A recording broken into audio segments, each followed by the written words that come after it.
I find it deeply troubling and somewhat ironic that I'm standing here today now as a resident of a community that's mostly brown and black people, trying to convince you all, a body whose mission is to preserve, protect, develop, I see that you snuck that in, and restore coastal resources for all Rhode Islanders.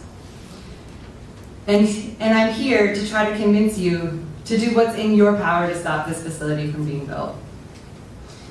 I want to invite the members of this decision-making body to pause and imagine, and as Justice said, it's not about 5 or 10 or 20 years from now, it's about right now.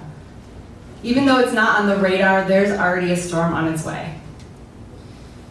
Storm surge, heavy rains, wind, and an LNG facility which is being proposed to basically be built within the water. I don't know if that seems really wild to anybody else, but like you're going to make land so that you can put a thing on it that's basically already in the water and then try to protect it from water? That makes no sense. This facility will have no emergency access once the water rises. Also something I cannot comprehend. Neighborhoods, hospitals, schools, and what we're saying, people who live in close proximity to this facility. What is going through y'all's minds? I would really like to know that. What are you feeling in your body? What if it is your babies living near this facility? In your hearts, are you thinking, did you make the right decision? If this storm comes, what are you going to be looking back and thinking? What are you going to be thinking about this moment when you have the chance to do something different? I'll tell you this. I think about this proposed LNG facility every time my 7-month-old coughs. I think about this facility every time my friend Monica's baby is in the hospital because of breathing problems. I think about this facility every time I wake up in the night from a loud sound coming from the port that I don't know what it is. I think about it every time I smell the horrible, horrible smells that come through our windows at night. This facility is in my mind, it is in my heart. When I think about it, I feel sick.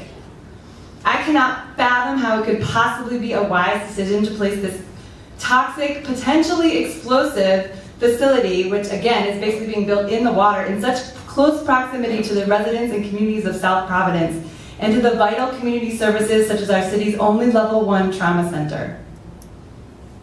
I see this thing over here, this water fire situation with like, oh, we think it's so cute to have fire and water.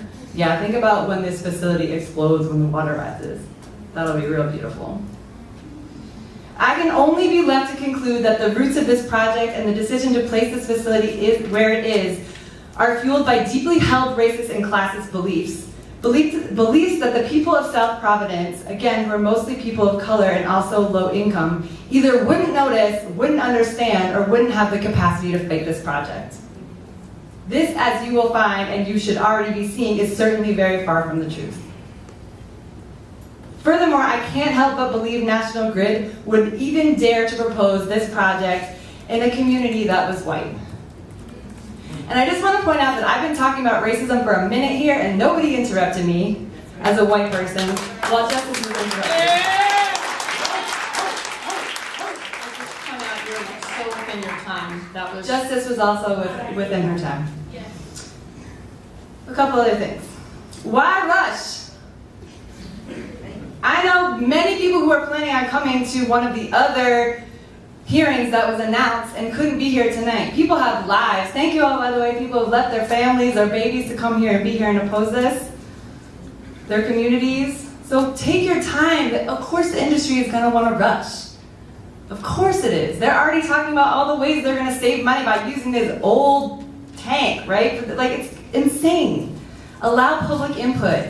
It's your role to hear the citizens out. It's your role to provide the balance. And I assure you, if you all cancel the next hearings, the optics are going to be real bad. You can wrap up now. Okay. I have the whole 3-page thing about failure to demonstrate need, which I would love to be able to present, and I'd love to come back on the 28th and present it.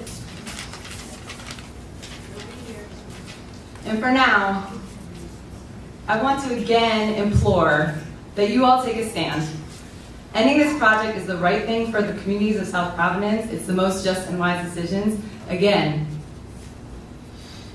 look into your hearts and really think about what in the future and now, what if something happens? How are you going to live with that? We have grave concerns about this costly, poorly planned project, and I'm standing with the many, many other individuals that vehemently oppose the construction of this facility.